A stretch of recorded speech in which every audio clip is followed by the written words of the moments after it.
So whether you're watching online or whether you're here in the room, thank you for being a part of what this community is becoming and has always been, because it's always been an expression of that love. It's always been an expression of loving you beyond whatever it is you might bring into the room with you on each day. We're here today to talk about speaking truth to power. That's our monthly theme. And the talk title I was assigned was Transforming Our Illusions. And I added the idea of one word at a time. One word at a time. When I start thinking about speaking truth to power, it's real easy, especially in today's climate, to fall into that place of identifying power as politicians or the government or this organization or that organization or who has the most money or who's sitting on a gold toilet. That's not real power. That's not the source of power. That's just a demonstration of what we teach in the science of mind. Those are examples of how we use power. So when we talk about speaking truth to power, it's not us or any one of us as organizations or individuals telling somebody what we don't like or what needs to happen. When we also talk about power, we talk about the fact that I didn't bring a charger for my tablet, and so it just went blank, which means we're going to rely on dear brother Diego to take care of the slides from this point forward, and I'll ask him to bring those forward as they become necessary. Thank you, brother Diego. When I think about speaking truth to power, that means I get to speak to the divine. Remember, we teach there is one power, one presence, one infinite intelligence that is the experience that is operating as all of life. Now, some of us call that God, others call it Buddha or Brahma or Vishnu or Kuan Yin or Kali or whatever it might be. And yet that doesn't change the inherent fact that there is only one source of power. So if we're speaking truth to power, that means we need to speak our individualized human truth into that divine law, that divine power that by our co-creative nature, creates the conditions of our lives, allows us to control the conditions of our lives. So illusions, by its very definition, is simply a miscommunication, or as Tim was saying, a misperception of the absolute truth. What is the absolute truth? The absolute truth is that you are a whole, complete, and perfect expression of the divine. There's nothing missing in your life. There is nothing absent from your life. There's nothing wrong in your life. There's nothing broken with your life. How many people just went, oh. Ooh. You and who you are is absolutely perfect. Einstein said it this way, and Diego will bring up that first slide for us real quick. There it is. Reality is merely an illusion, I'll bet a very persistent one. But what that means is that your reality, how you see the world, is an illusion. It's most likely not the truth. And I say most likely because I recognize the audience I'm speaking to. Albert Einstein had no idea what would become of the science of mind and this mighty philosophy of new thought. I recognize the people in this room and those of you watching online understand that we create our reality. And so we can create our reality in alignment with divine truth, with absolute truth.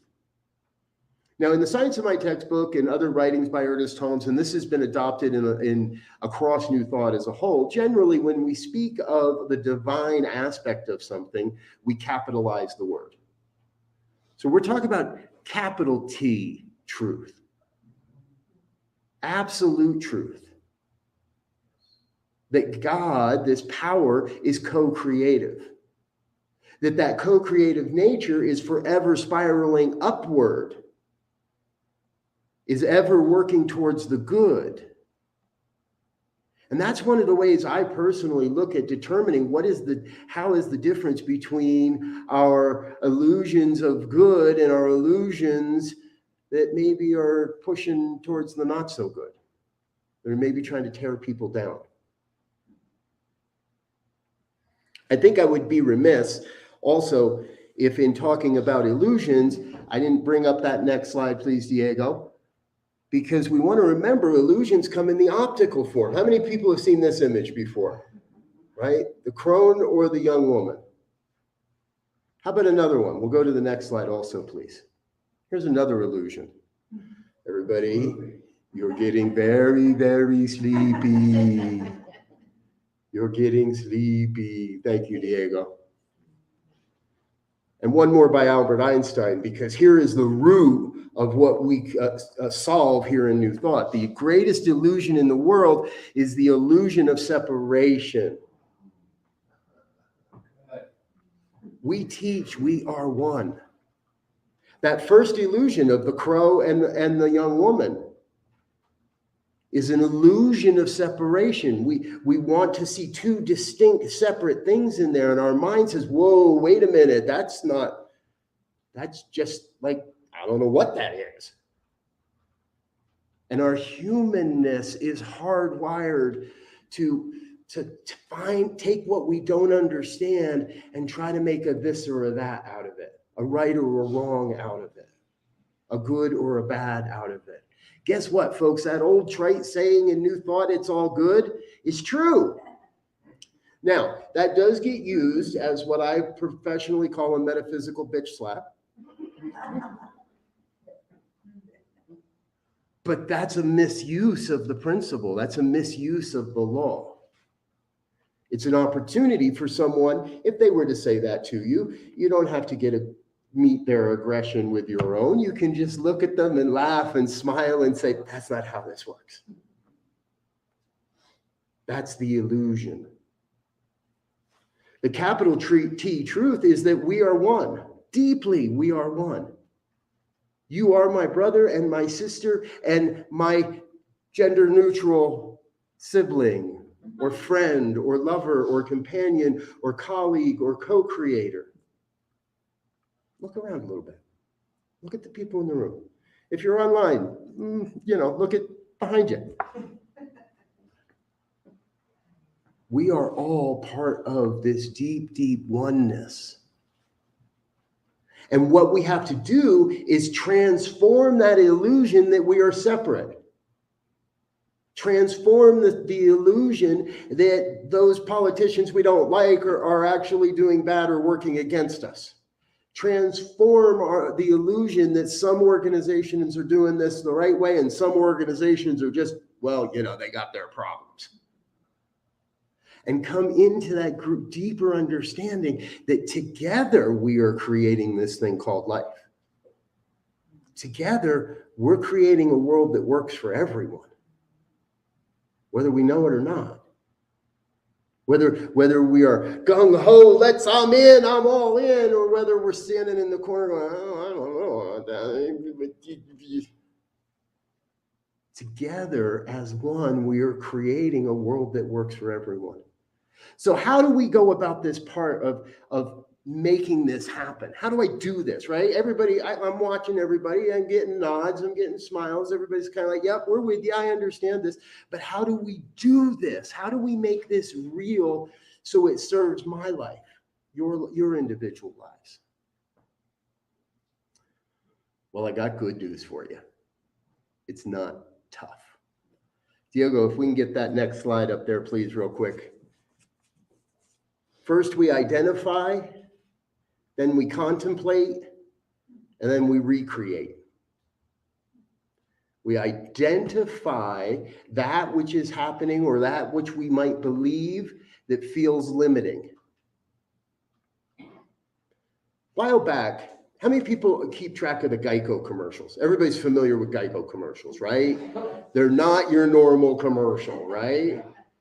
A long time back, well, a few years back, there was a great Geico commercial. It was three elderly women, and they were sitting around having coffee in one of the women's living room. And the joke of it is, she says, "I keep putting these pictures on my wall, and I don't get any likes."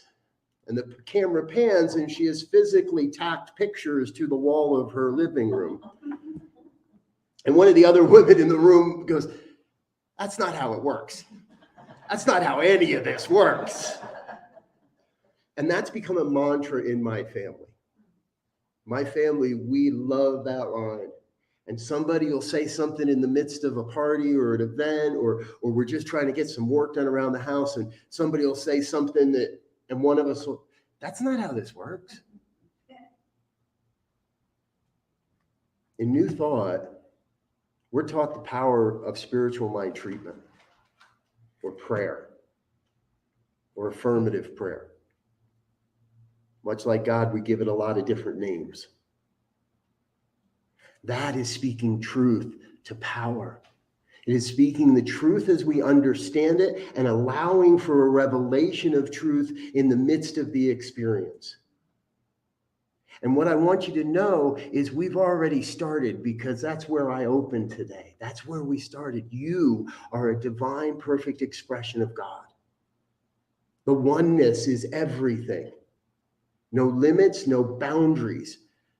And that means that there are no limits to how you may experience this as well. So we identify what it is I don't want. I am done buying in to the belief system that says money defines your power or your worth. I am done buying into the belief system that says you've got to have a big, huge congregation to make a difference in your community. I am done buying into all those limiting things that many of us were taught. Now, this isn't your fault. Nobody actually said, "Okay, open up your wallet, hand me your money so that you won't have any more." This isn't your fault. But many of us were trained to buy into the limitations. You're a woman, you can't do that. You're a gay man, you can't do that. You're black, you definitely can't do that. We've been taught these limitations. Now all we got to do is identify it, right? Identify the false belief, identify the limiting condition, and then contemplate it. What is it I'd rather experience? Where did this belief come from? Who out there might be able to help me transform this belief? Because that's the third part, recreate it. The seed and the solution to every concern is right there in the midst of the concern. Now, this is what professional practitioners learn and study and invest time and effort and money into, is to learn how to identify and help us identify, not to sit there and say, "Well, I know what your problem is. And I got you pegged a mile away." The work of a professional practitioner, and truly any practitioner, is to be in that place of contemplating, okay, how did this come to be such a pervasive belief in my life? How did it come to be that I buy into this? And then we get to recreate it. And we get to recreate it through this power, this process of spiritual mind treatment, of affirmative prayer, of being in deep in. Oh, my brain's saying, be deep in the muck. My spirit's saying, be deep in the possibility. Be deeply invested in your own ability to recreate your life, to create your life in the image of whatever it is you desire. You want to be a great singer? Cool, that can happen. You want to stand up here and do the talk? That can happen. You want to get out in the street and wave a flag and march and change people's perception? That can happen. There was a great line in the movie The Secret. Anybody here remember the movie The Secret? It's about time, I think, for their 20-year edition or something like that to come out. There is one now, yes. It was a line in The Secret that I loved so much, and it was right near the end. And it was Esther Hicks's voice, and what she was saying was, in the original version, what she was saying was how amazing life would be if every child, when they were born, was reminded immediately and then consistently that you are a divine emanation of spirit, that you can have, do, and be anything you desire. Bless you. You want to be a philanthropist? You want to give away hundreds of thousands of dollars? Talk to me first. You can talk to Elzia first, then talk to me. You can do and be that. You want to have a house in the hills, up in the mountains? You can have that. You want to live in a penthouse in a city? You can have that. You can do, be, and have anything you desire. I love how Spirit works and works through me in some of these talks. For those that were here last time, you remember we had all kinds of wonderful technological issues, and I got close to stripping down to nothing and promised I wouldn't do that again to you.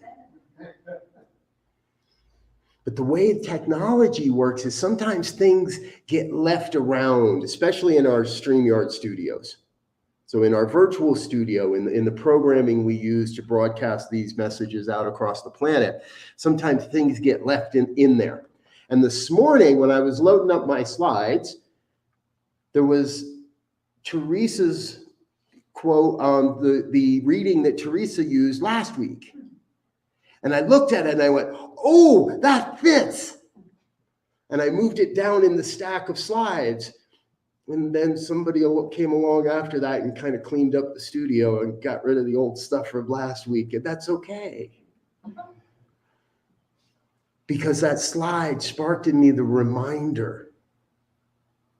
It sparked in me a reminder of where I got something, because I have taken that Holmes quote and over the years, I've adjusted it to fit me so that it rolls off my tongue, so that it reminds me of that capital T truth. And the essence of that quote is that everything, and this is my version now, so I want you to really hear this, everything necessary for the complete and total fulfillment of your life's mission and your soul's vision comes into your life exactly as necessary. Got that? Everything necessary for the complete and total fulfillment of your life's mission and your soul's purpose on this planet, the vision for your soul, comes into your life exactly as necessary. So if something's not happening in your life, that's your illusion. If you believe you need that house in the mountains to be successful, or you need a fancy car, or you need a better wardrobe, that's your illusion. Now, it doesn't hurt to say, I would like these things. And if they serve your life's mission and your soul's purpose, then they will come into your life, because you've now said, I'm ready, I'm open, I'm accepting of this. Again, this is what our practitioners do for us. That is what we can do for ourselves when we use this philosophy. We contemplate what it is we really want to experience, who it is we really want to be on the planet. And then it is the universe's great pleasure to say yes. In fact, what we teach in treatment is that it is mandated and required to say yes. When you come to meet the divine, when you speak the truth as you know it to that one power, then it has no option other than to return something. Maybe not exactly what you thought you wanted, Maybe not exactly what you spoke into the law, but the law is compelled to fulfill that prayer. It cannot return void. Your word cannot return void. If that were true, the whole system would have broke down long ago, and none of us would be sitting here, and I definitely wouldn't be having this talk with you. You with me? Remember, this means yes, this means no, this means I've totally lost you. I have no idea what you're talking about anymore. Okay, I can swing back.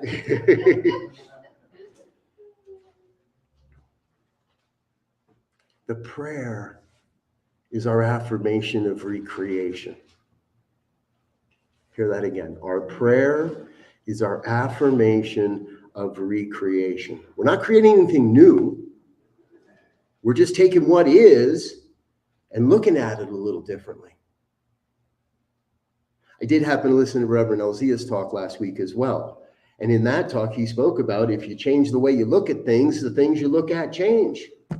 I don't think I've said it a little differently, but saying the same thing, right?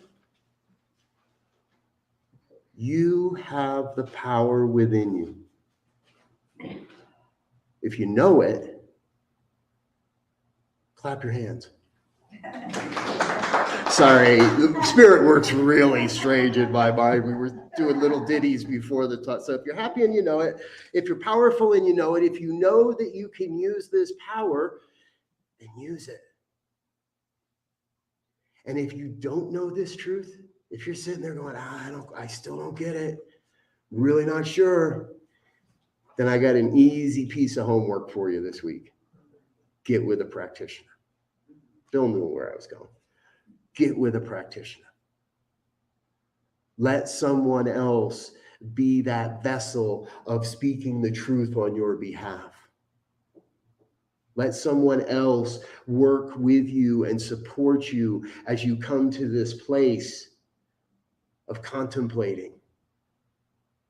We all know what's not working in our lives, right? You don't have to raise your hand. You don't have to tell me. The only thing you got to do is tell the power what it is you really want. One of those other great sayings that we use so often in rooms like this and in this movement is all you've got to do is focus on the what and let God take care of the how. So this week, as you head out into the world, as you head off to the Black Arts Festival is ending today. If you don't have anything else to do, I think that today's the last day for that. Any of the other activities that you might experience this week, any of the conversations that you experience this week, your job is easy. You just got to be you. You just got to be you. And speak your truth to that one power. And rest assured, the universe has to say yes. Cannot return your word void or unfulfilled. If you're with me, I invite you to close your eyes and settle into a recognition of this truth. Allow yourself to take that deep, holy breath. And just be present to the recognition of the one. That one power, that one presence, that one infinite intelligence that is expressing itself as all of life. That one self-existent cause that is forever taking on form and abandoning that form, taking on experience, abandoning that experience, so it may have new form, more experience, new experiences, new expressions of life as you. For anyone that may hear these words, I encourage you to recognize that you are a divine emanation of the God, of the universal wholeness. That who you are matters, makes a difference, that you are so unique that there is only one of you on this planet, there is only one of you in all existence beyond time and space. You are absolutely vital to the evolution of human consciousness. You bring a unique set of gifts and skills and talents to this thing called life that no one else can. And so what I know, and I invite you to remember, is that you have the power within to control the conditions of your life, to speak the word to the power, to speak the word of affirmation, to claim what it is you wish to experience, and let the divine take care of the how. Let the law say yes. I invite you in this moment to bring into your own mind right now that place where you wish, where you want, where you desire something different. Identify that old limiting whatever that no longer serves. Identify that which is no longer part of who you are becoming, who you are, and join in an experience of recreating that. Imagine in your mind's eye what it is you wish to be, to experience, to share, to demonstrate. And lift that up in a deep, deep sense of gratitude. Grateful to know that this word cannot return void. Grateful to know that the law must demonstrate. In fact, the law is already operating upon your prayer.